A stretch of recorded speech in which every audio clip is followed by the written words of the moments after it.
Hey everybody, welcome to this episode of Fitness Made Simple, a podcast powered by Prodigy Fitness. I'm your host, Andrew Hamel, and today I am joined by my good friend Sura Choi with Move Again Physical Therapy. How you doing, Doc? Doing great. How are you? Awesome. I'm doing great. So Sura is a trusted partner of ours. He's somebody that we refer to quite a bit, and vice versa. So we think that there is a huge collaboration that can happen between physical therapy, fitness, especially in our demographic, kind of that 40, 45 plus, we're often dealing with people in pain. And so Dr. Sura is somebody who we refer quite a bit. He's come in and worked with our staff and done some amazing things. So I wanted to bring him on, talk a little bit more about pain and kind of how to work through that. So I appreciate you giving me the time. Absolutely. A pleasure. Thank you for having me here today. Yeah, absolutely. Look forward to it. Yeah. So before we get started, I'd love to just kind of get like a 30,000 foot view of how did you get into physical therapy? Yeah. Oh, okay. Get that all the time, right? Let's see. Grew up, playing sports as a kid throughout high school, and then I think what got me into it really was just injuries. I think that's a lot of PT's paths. It's like their own injuries, and then almost like finding this. Oh my gosh, I'm so fascinated with anatomy. Usually people start with anatomy, so we go through kinesiology and all that, and then movement comes along with movement. Right. You start understanding like there's a lot of science behind it, of course, and then the one thing that everyone says, all PTs say, like, I love helping people. Yeah. Right. I think we all do. Right. In Absolutely. the fitness world, movement world. So I think that's the biggest part. It's very rewarding, seeing people go from not being able to do anything what they love to do, and seeing the baby steps that they can get to back to their function or their sport. Right. I've been a PT for about 10 years now. So I graduated from Fresno State. And now I was working at a corporate PT first, but now I have my own business, Move Again Physical Therapy. About a year and a half now. Okay. So it's going strong, building, and I can't wait till it's getting even bigger. Yeah. Most definitely. Absolutely. Most definitely. So who would you say is like your niche or your like typical demographic of a person? That's a good question, because in the physical therapy world, there's so many niches, right? Yeah. And I like to gravitate towards people that are, I'm going to call it, in the chronic pain world. Oh, okay. Yeah. Which is very unusual. Some people like kind of shy away from that because it takes forever, whatever have you. And I just find it where I like complicated stuff. Yeah. I like solving things. So people that come in like, hey, let's keep it simple. My knee hurts, and I tried everything.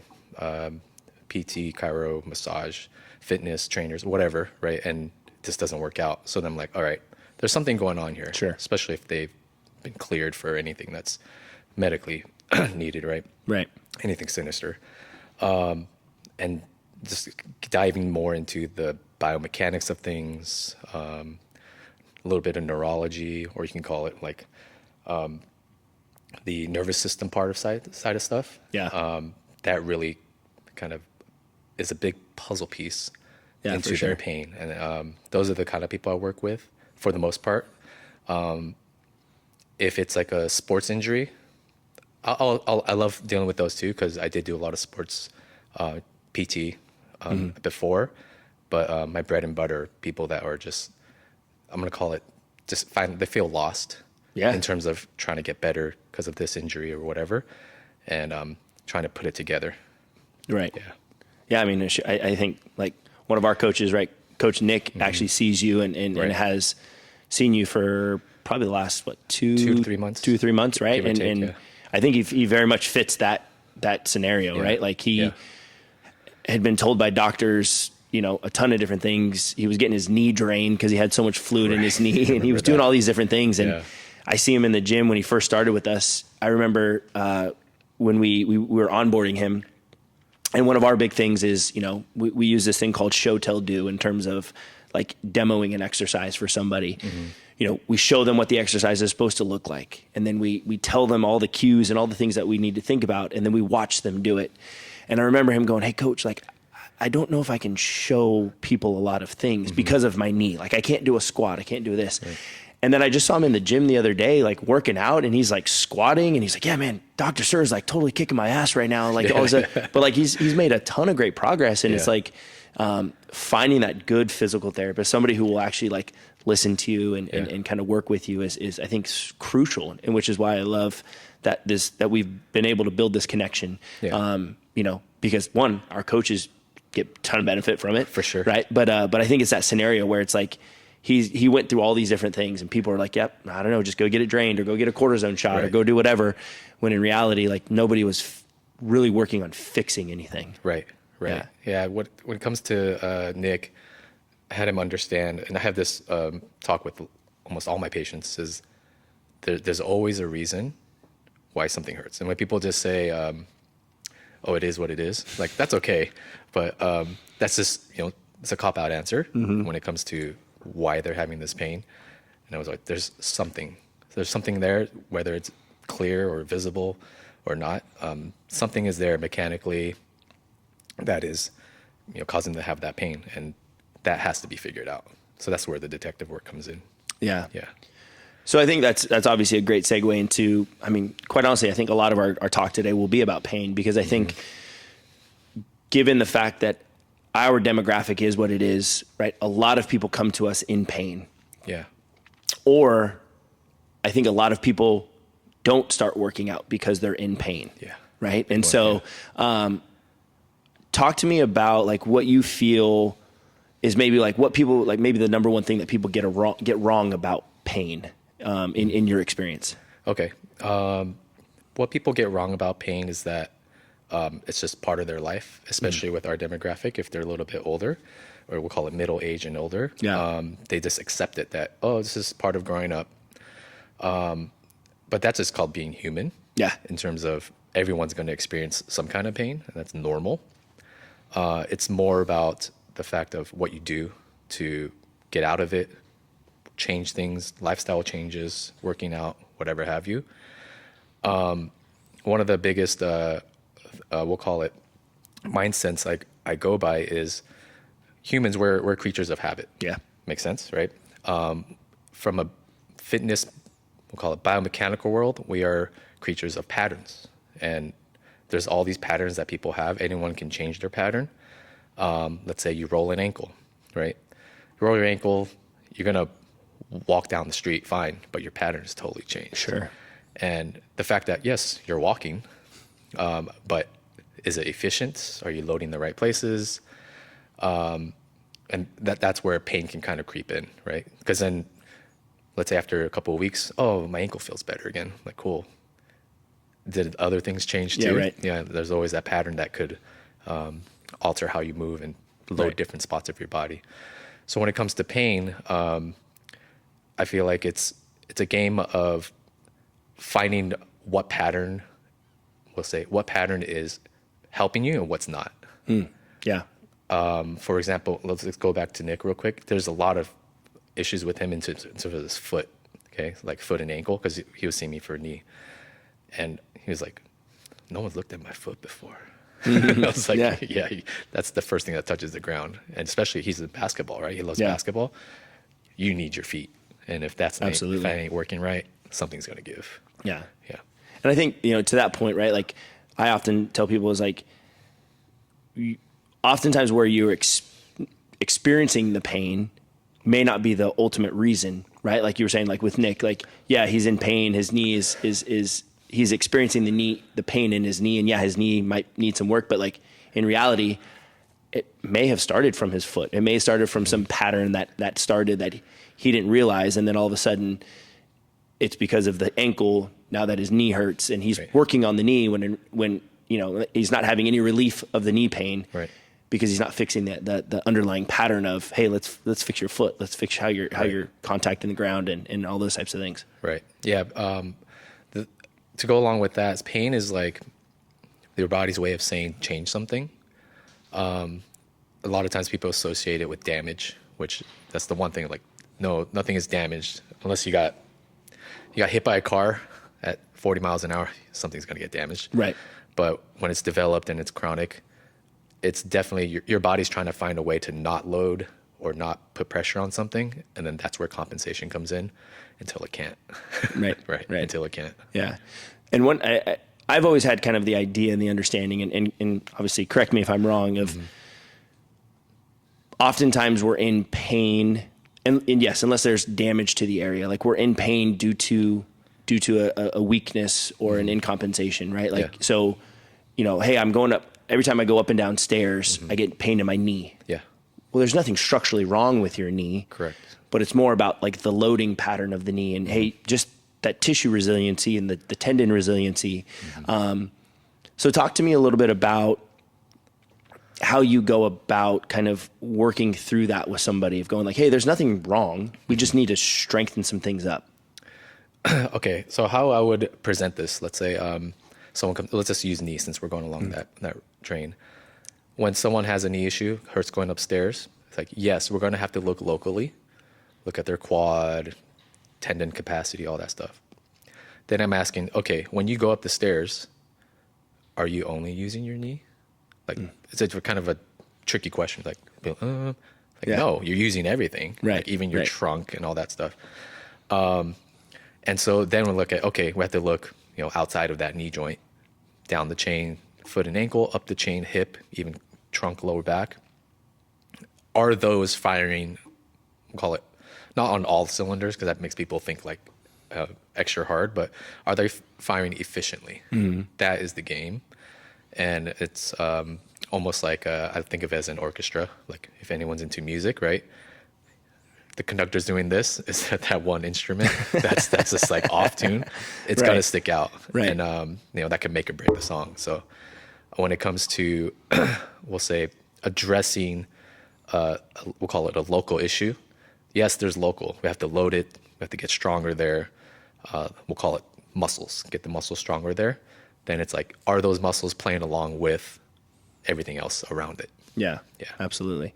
And I think that goes into the idea, and we talk about this, is like the body, it functions as a unit, right? And so,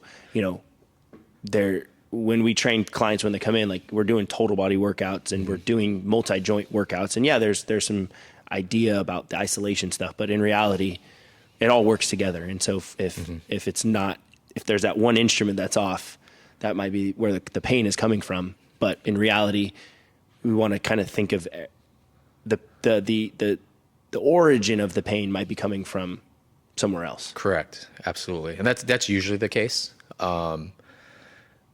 Because usually what presents as pain, right? Someone comes in with a pain. It's like, I'll tell them, it's most likely not the culprit. It's just the victim of whatever movement patterns, walking a certain way for a long time, doing their job a certain way for a long time, whatever have you. And then that becomes a repetitive injury. You're doing too much, whatever. Right. It's just because they're doing too much in that one pattern. They don't have other options. Yeah. Yeah. So what do you see as like, maybe like the most common, like coming through your door, right? Like what do you see as like the most common complaints around pain, maybe common areas or those types of things with your clientele?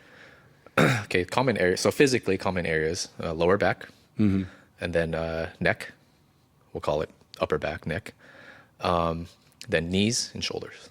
Okay. And then distance, we'll call it, after that, it's like feet, maybe some hips. Hips usually gets confused with lower back, or they'll kind of like put together anyways. But say, the spine, somewhere, usually lower back and going up the spine is the most common, because that's where we can't afford to compensate as much. Absolutely. So, And then do you find like, where are your thoughts on, like from a back perspective, right? Because we get obviously a lot of low back as well, and people come in and like what is your perspective on like where is that low back pain coming from?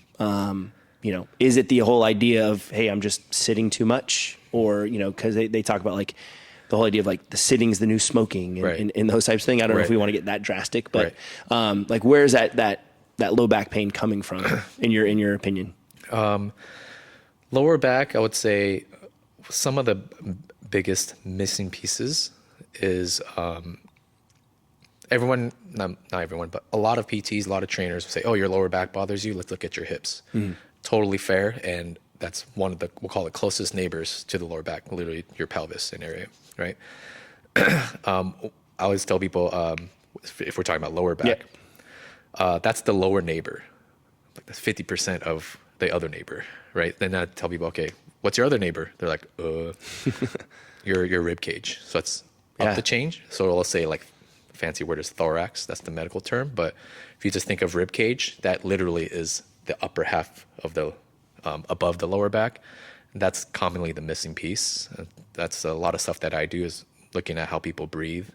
And it's not just like breathe in, breathe out, like meditation wise. Yes, that could be part of it, but mechanically, like, are you moving really well at the rib cage? Are you breathing into the right places? Because that's an actual thing.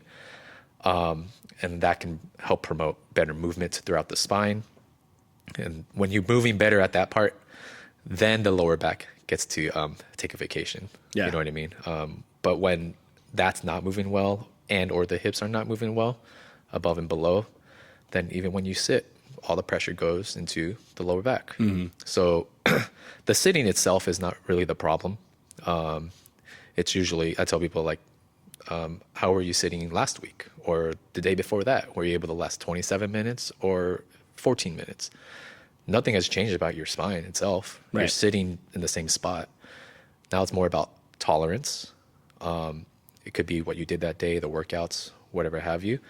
But again, going back to the orchestra thing, are all different body parts kind of doing its thing?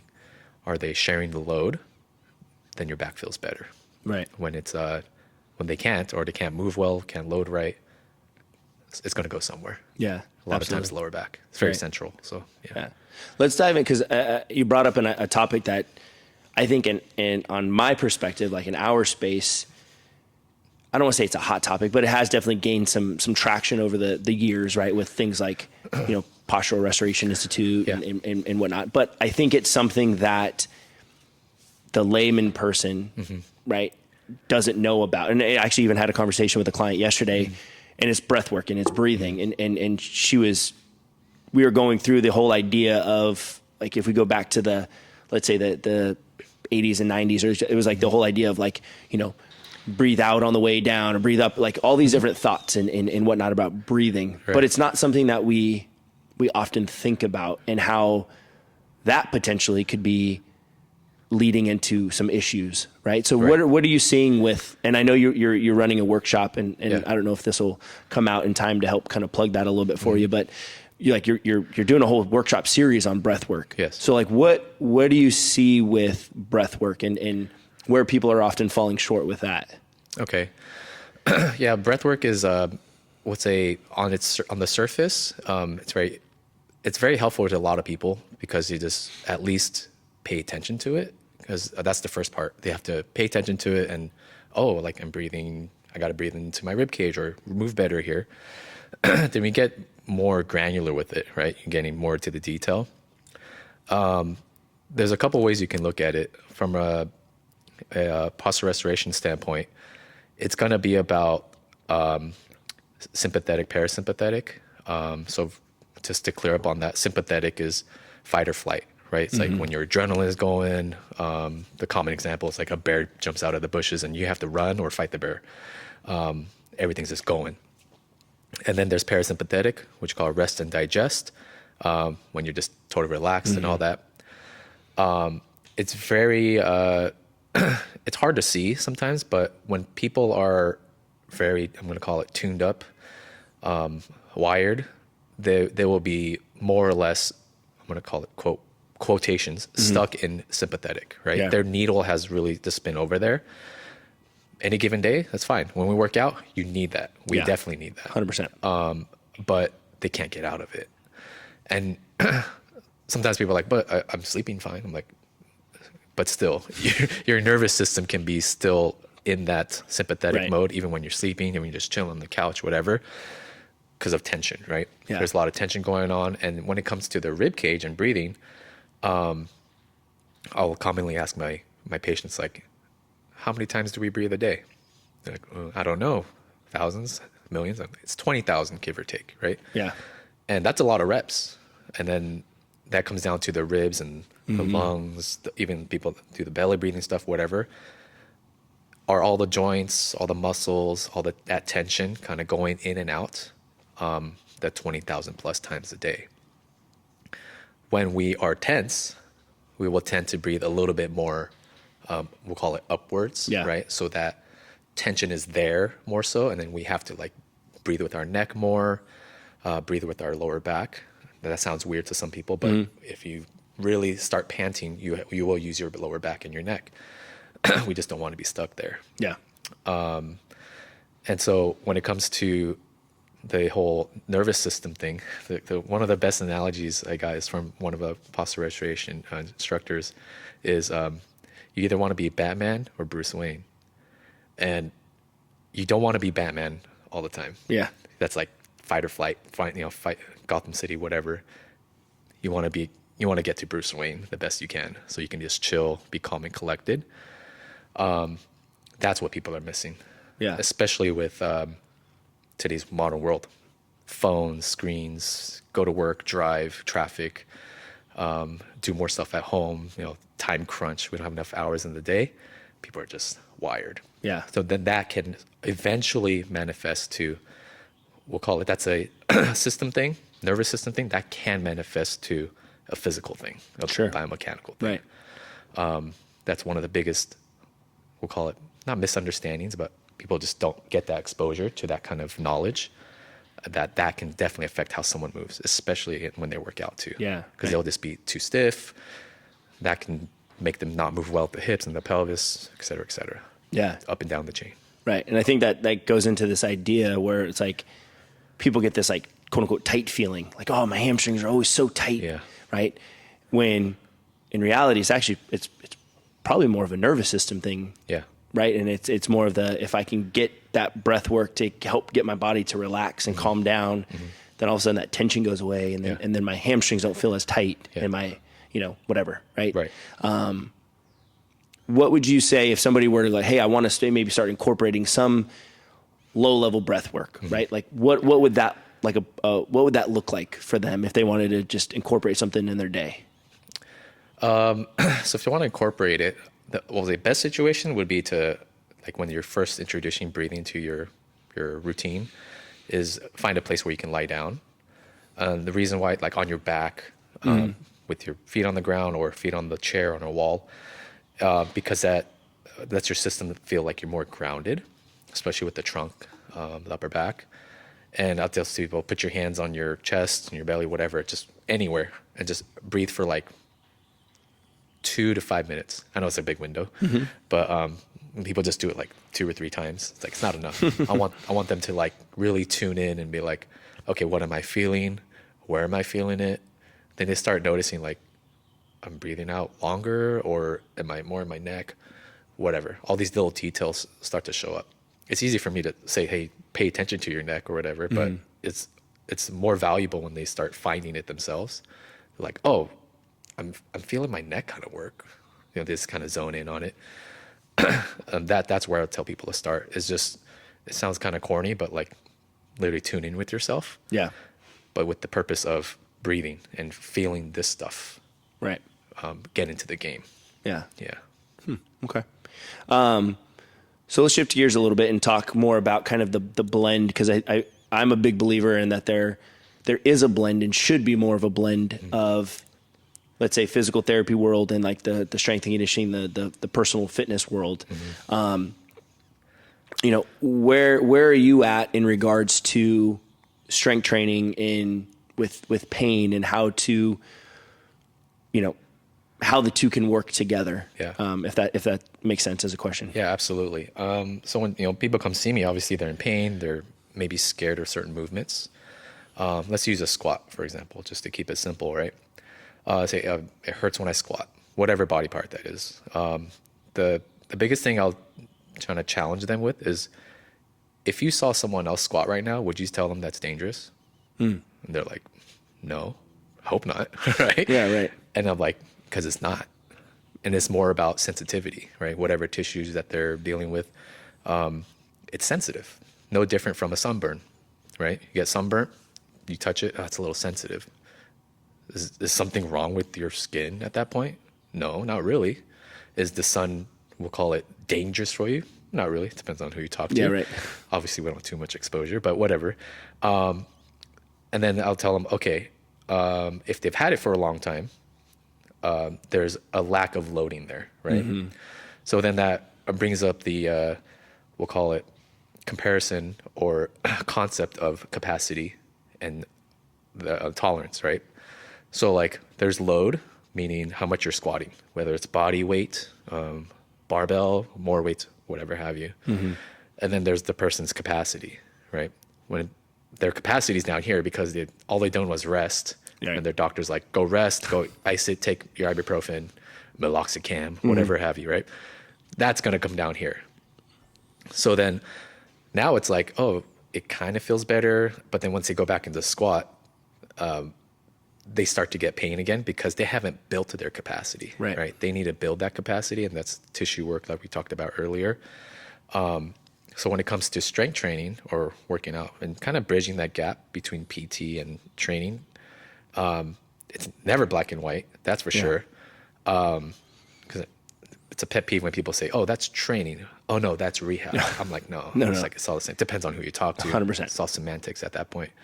It's more about where is their capacity line? And we need to build that capacity. Right. That's where it takes effort from them, education, a lot of patience, that's for sure. They have to really kind of, we'll call it, buy into the fact like, oh my gosh, this is a process. It's not going to be one quick fix. Because if it was, they would have just found it on YouTube. Right, that's it. We found it. Absolutely. Yeah. What would you say about the idea of like working through pain? Like if we're using that squat example, right? Where are you at in terms of like working through that? Is that a thing, or obviously it's a thing, but like, is that something that we should be aware of? You know, what are your thoughts on that? Okay. When they're going through, they have pain, let's say with the squat, there's a few ways you can scale it objectively, right? There's always the 0 to 10. 10 is call 911, 0 is no pain. I usually try to keep people around like 5 or less. That's like that middle area. And then to keep it more simple, if you want to use the light scale, red, yellow, green, no reds. Yeah. Yellow is okay. So now if you want to get a little bit more descriptive, I'll tell people, okay, when you squat, is it discomfort? Is it tightness, soreness, or pain, right? We try to distinguish what pain is. Yeah. If they don't know, sometimes people have trouble describing it subjectively, right? So I'll tell them, okay, if you did like 5 or 6 more reps, would it get worse? And would you think that it would hinder how you walk or how you move throughout the day?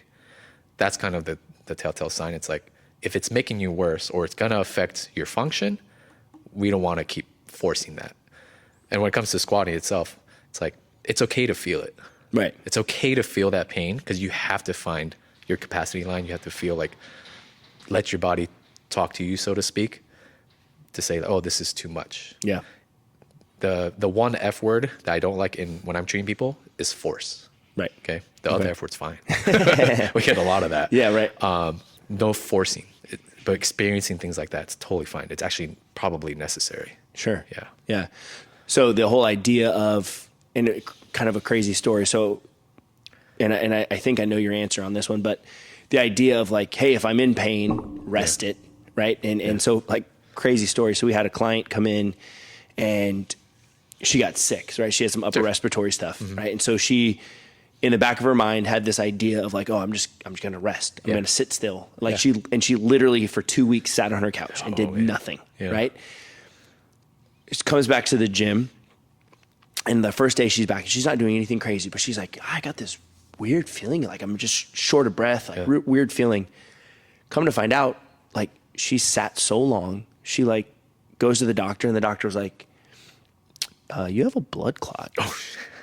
And she was like, wait, what? And she goes, did you just get off like a long flight or something like that? She's like, no, but, and then she was like, light bulb, like, I have actually been sitting on my couch for the last 2 weeks because of like this upper respiratory stuff. So anyway, we're working through that with her, getting all that. And she's doing really well. And she came in the other day and she was like, I just had this epiphany. Like it all clicked. And this whole idea, she's like, you say it all the time. Like, and I always thought it was just kind of corny, but like movement is medicine. And I'm like, yeah. And she was like, just this idea of like, I sat still for 2 weeks. Oh, yeah. And I think that's a serious kind of example, but like I developed a blood clot. I traveled in my heart. But like, you know, where are you? And like when someone's like, oh, you know, or you get that doctor, right? And we love our doctors, but I think they fall short on some things. But like this idea of, hey, I'm in pain, don't do anything, right? Like where are we at on that?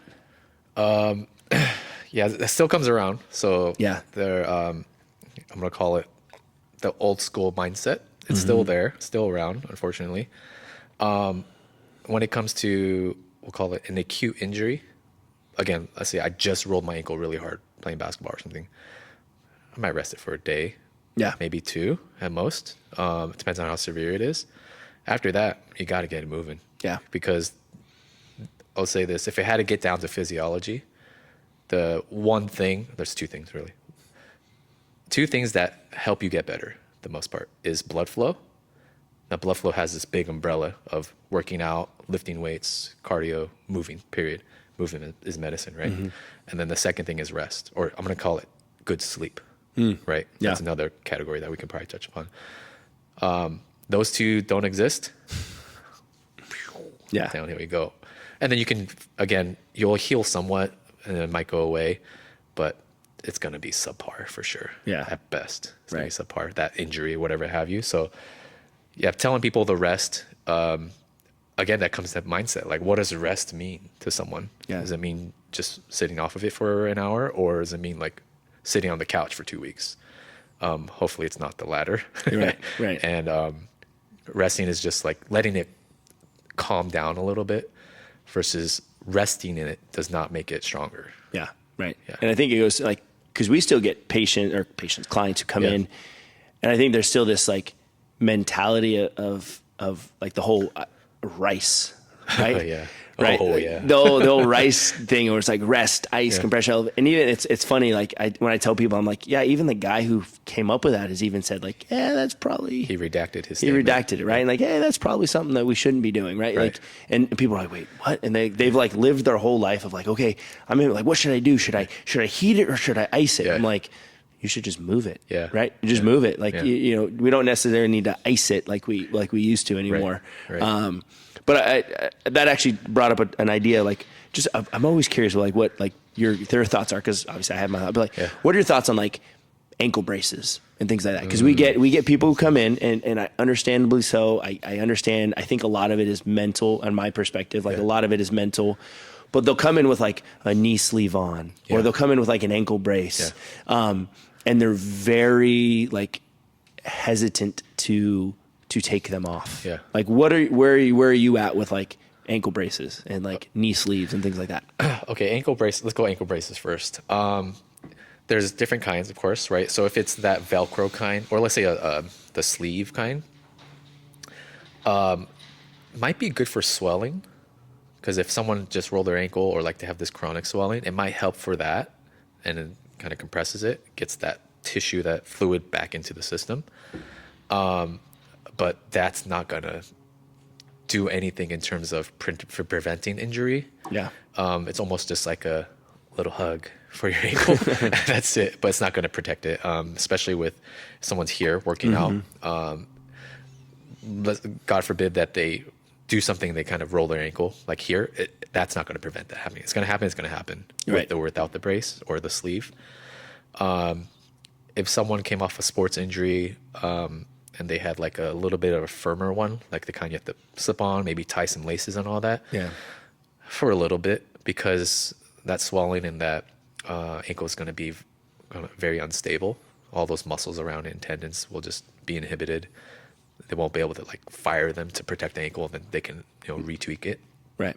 So it really depends on the severity, but like that would be like a week, maybe 2. But when people chronically wear it, now we can get into the knee sleeve. Knees bend, right? They bend back and forth.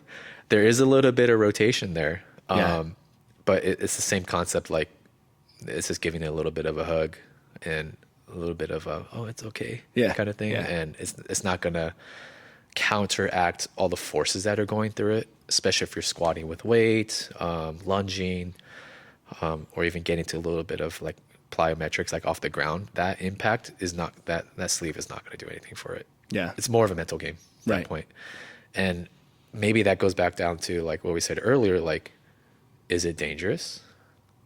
Probably not. You see all these other people doing it. Right. I'm sure you wouldn't prescribe anything that you think is dangerous to someone, right? So then it comes like, try it without it. Try it without the sleeve. Just try like a body weight, we'll say lunge or something like that, without it. And they'll probably be hesitant at first, but usually they're like, oh, okay, feels fine. I don't really need that. Yeah, absolutely. Unless it's for fashion. You can't mess with that. Yeah, like we got a gentleman who comes in and you know, he's got a knee thing. Yeah. And he wears this sleeve. And then he came in one day and starts going through his warm-up, going through his workout. Looks like he's moving well. Yeah. And I made a comment. I'm like, hey, where's your knee sleeve? It's out. You must be feeling good. And he goes, oh, like my sleeve. Like, and it's just like, totally down. And I'm like, it's all mental, dude. Like, you're good. You got it. Like, we're fine, right? And it was so funny where it was just like his demeanor just totally changed the moment like I brought up. And so I told all the coaches, like, hey, if he ever was like, don't say anything about the knee sleeve. Don't say anything, right? Because you know, he's fine. He'll be okay. You know. But yeah, that one always cracks me up too. Where I'm like, oh yeah, I didn't bring my ankle brace because I can't do that. I'm like, we're okay. Like we got to let our muscles kind of do what they're meant to do. A lot of it's just that mental, right? And that feeling of comfort and support, like that hug that you were saying that people get, right? Like, the idea of like they feel the pressure on that area, and it just feels supported. Correct. Quote unquote. Yeah. Let's kind of navigate a little bit or kind of shifting towards like as a fitness professional, how can we best collaborate, right? Like if we're getting somebody who's coming in and they're like, oh, I see XYZ physical therapy, or I got referred to you by Dr. Sura. Like how can the two realms, right? And I know you mentioned it earlier, and I'm fully in that same boat of like, there's a lot more overlap, or there should be a lot more overlap between quote unquote training and rehab. Correct. Right. But like, how can we best collaborate together to, to ultimately give somebody the best experience possible? I think a big part of it comes down to, I'm going to say the loading aspect, but I like to think of it as if we had to make it black and white, right? If we had to say rehab, like someone that's rehabbing, they have to train consciously. Let's say about a knee, right? They're doing a squat or a lunge or something like that. I'd want them to think about it. 100%. I want them to think about it and what is it doing? The things we went over education wise, like is their foot, their hip, are they feeling the right things? Okay.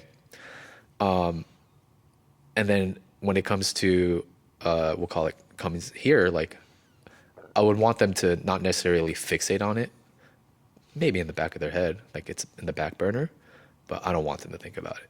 Yeah. I want them to think about their community, their effort, and just feeling like the pump, right? Like getting the effort in.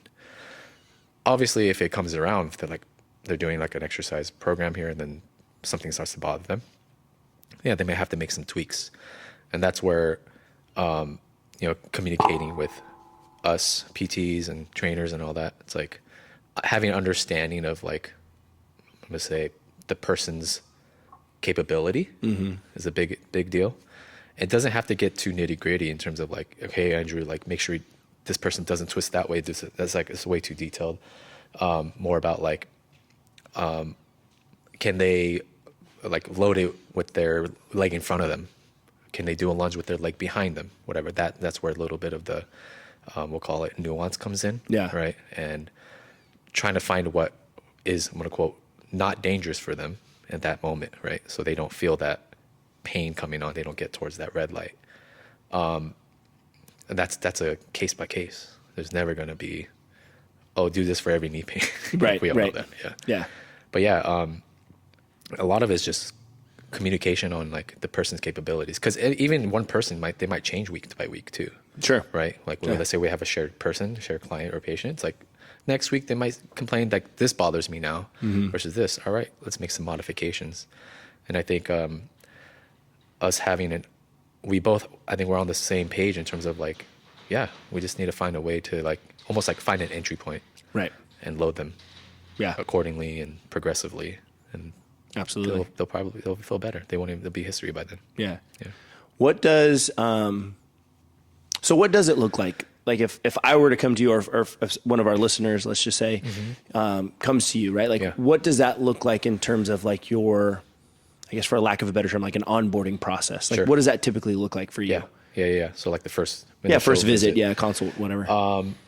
Typically beforehand, like before we even meet, let's say before they come to my office, I try to talk to them over the phone first, just to get some kind of a background. We do have like intake forms too, so that could help. Because the more information I get, the better.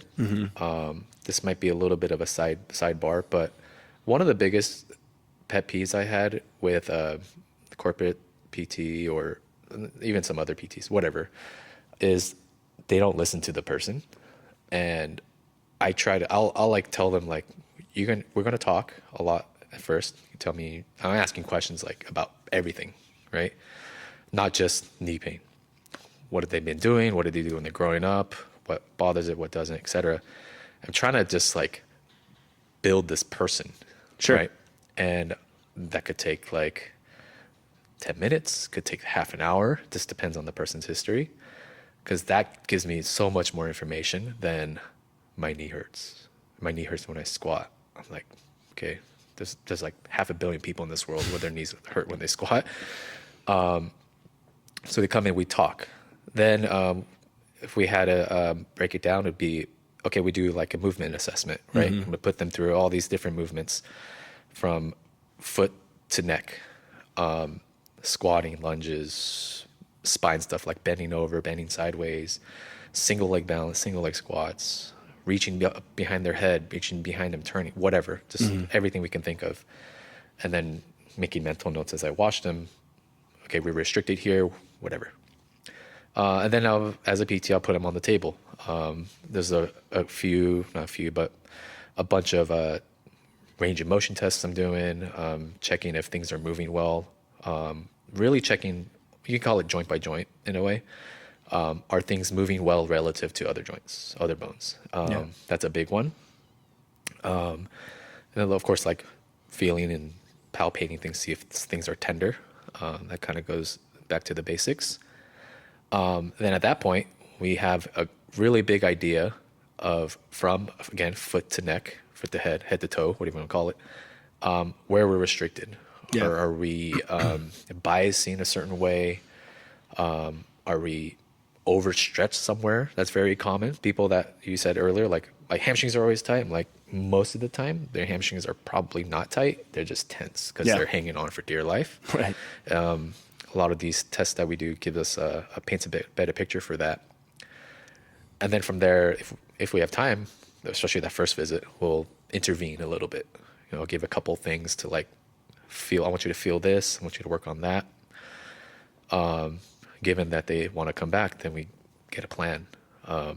We really try to narrow down like we're missing this in your movement patterns, or at this joint, whatever. We need to get that moving first. Depends on the person's progress. Then we get that moving better. In my head, I like to think of it as create more options, or create more space, and that takes some time. And then we start moving into those new spaces, new movement patterns, and then eventually load it. Once they get to the loading phase, which is kind of like the final boss, right? Then it's like, all right, we're getting to that movement pattern. We're loading that joint. Now, can it withstand force? Can it produce force in that position too? That's a big one. So that's what it would look like working with me. From that day one, it's just a lot of a big assessment, and I feel like that's a big missing piece with not all PT, but a lot of the PTs in the we'll call it insurance realm or corporate realm. It's just not enough time, which is nothing against them. It's just how it is. but I just try to get you are you only. I'm going to try to figure you out. Right. That's the game. Yeah. Yeah.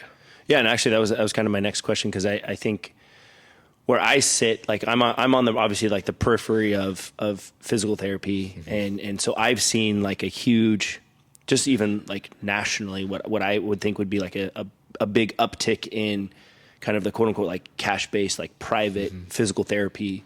Right. And obviously we've got some really awesome ones with you and both our mutual buddy Rob and whatnot, kind of those, that cash base. So like, I know you touched on it a little bit, but where would people, cause I think that especially like at our clients, right? Like they don't know, or at least we're still learning that is an option versus like going the insurance route. And obviously like I get it, you know, in terms of that, but like what's the big difference? And I think you touched on it a little bit, but like, what's the big difference between somebody going to like a cash-based, like what you're doing versus maybe more of an insurance-based? Okay. Yeah. The first thing that comes to mind is time, right? Like, usually most of the time cash-based, we're going to dedicate at least an hour of our time per session. Everyone might be a little bit different, but, we're committed to just like, not necessarily boot camping for an hour or anything. It's just like reassessing, assessing, making adjustments, finding the right things to target for that hour. Yeah. And then, that's just a lot of the corporate world, they won't have that time. 30 minutes, maybe 40. The other thing is, if you go the insurance route, there's limitations on like what they can do in terms of like, a lot of places still have this where like, if you get a referral from your doctor through your insurance and you go there, hey, my referral's from my shoulder, but my hip hurts too. Like, oh, you got to get a different referral. Yeah. We can't see you for your hip. You can only see you for your shoulder. And then within that script might say like, oh, let's do, the doctors broke down 6 visits or 6 weeks, whatever. Right. And you're done after that. Yeah. And if it doesn't work out, all right, go see a surgeon. It's like, God. Sometimes people take longer than 6 weeks. Sure. I'd say most of the time they do. And then with that said, it's like, then we're so limited. At that point, they're so limited with time and all that. Then a lot of the, we'll call it guidance, is just put upon the person, the patient themselves. Like, here's a fire hose information for half an hour. Take it home and find your way. Yeah. Right. That's essentially what it is. Right. And there might be some people that can get away with that. But most of the time, the people that come in, like, if they're seeing someone cash-based already, they probably already done insurance or they didn't have a good experience with it, whatever. They're looking for someone to actually, I'm going to call it, have a relationship with and just be a team with. Versus, for sure. I am patient, you are clinician, and that's it, right? Yeah. That's usually doesn't do well long term, because it's movement. Movement is not super simple. We can make it simpler, as we are professionals, but it's way more complicated than that sometimes. Yeah, especially with pain. Yeah. Last couple, and then we'll wrap it up. Yeah, this one actually popped in my head too, because I saw you put a post out, and so I'm seeing if I can get you to answer this. What's something, let's say back in like the 80s, 90s, early 2000s, was like preached to us, like movement wise, that we're now realizing maybe wasn't necessarily true, or like we're starting to kind of 180 on it, if that makes sense. You're talking about knee over toe. Okay. Yeah, that's the big one. Yeah. Any good clinician, trainer, whatever, any good clinician or trainer will understand that when you squat or if you lunge, just go stairs, whatever, your knees have to go past your toes. And that's a very old school thing where like, don't let your knees pass your toes when you squat. That might be valid for someone that just has acute knee pain and they can't load it, right? Right. But if you just look at a skeleton, you have an ankle joint, well, you have a lot of foot joints, ankle joint, knee joint, and a hip joint for the lower part, right? Those need to bend, period. Yeah. So if someone said, don't let your knees pass your toes, I'm like, fine, never go downstairs. Yeah. Right. Don't ever go downstairs. Don't ever get out of your car, whatever. It's just like, that is a necessity. It's just more about understanding that when we bend our knee, sometimes there's a lot more, I guess, capacity need. Your tissues get really lengthened out, especially your quad gets really lengthened out. And when muscles are lengthened out like that, they're harder to contract. They're weaker at that point. Right. And people just never get there. So of course, if you don't use it, you're going to lose it. Then there's also biomechanical stuff that goes on in the foot and ankle that can play with that. Yeah. Because that's what you're pushing off of. That's a big one. I still hear it too. Hear it all the time. Or another thing really quick is I have this client I'm working with, this chronic shoulder pain, whatever. And she was told by her doctor, I don't know how long ago, many years ago, never lift 10 pounds over your head. And she hasn't done it for like 10 years. Yeah. Until like a few weeks ago, I made her. It's like, here's a 10 pounder, just do it. I didn't say just do it, but I showed her the way. And she was just like fascinated, like, oh my gosh. I was like, you probably do it all the time, you just don't know it. Sure. But when it comes to a workout setting, like, oh my gosh, it's 10 pounds. I'm like, you probably lift a box over your head to put Christmas decorations away, whatever, right? Yeah, right. So then now we're building up. But yeah, that's a big one. Like people have shoulder pain, doctors will say, like, not just doctors, people will be advised to like, don't lift over your head this much, or it's bad for your neck. I'm like, it just depends on how you're doing it, right? Sure. Yeah, that's what it really comes down to. So those are definitely some myth busters that for sure attend to. And that's one, like the knees one is one that we work through a lot with our members, right? Given kind of where they're at in terms of like that 40, 45 plus, right? Like they're coming in with knee pain, or they've got an old sports injury, or the whole idea of like like a leg extension machine, whatever. That's another one where it's like, yes, there's a time and a place, and more often than not, it's okay. Right. But we get members where we like try to implement something new with them of like, hey, here's why we're doing it. And they're like, no. And then we get them to do it, and they come to us the next day and I'm like, hey, how do you feel? They're like, I feel great. And I'm like, yeah, it's okay. Like your knee is meant to go over that toe. It's okay. Right. Yes. And the reason it hurts is because it hasn't. Correct. Right. And so, but when I saw you put that post out, I was like, oh yeah, I got to ask him about that one. That's a good one. Awesome, man. No, I appreciate you taking some time, and I want to be cognizant of that. So real quick before we wrap up, where can people find you, right?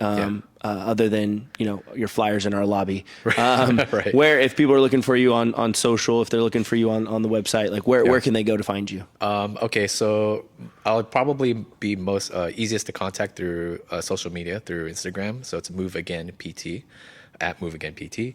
It's message me on there. Or through my website. It's just moveagainpt.com. That's the best place, easiest way to find me. Could give you my email, but emails kind of get piled up. Messaging there, and then, or asking anyone that knows. I usually respond within a day. Yeah, for sure. Try to. Yeah, no, absolutely. Cool. All right, Doc, thanks so much for spending some time with me. I think it was a really valuable conversation around pain, especially given our demographics and who we're working with. So that's another episode of the Fitness Made Simple podcast by Prodigy Fitness. Once again, I'm Andrew. I'm your host with Dr. Sura from Move Again PT, and we'll talk to you guys soon.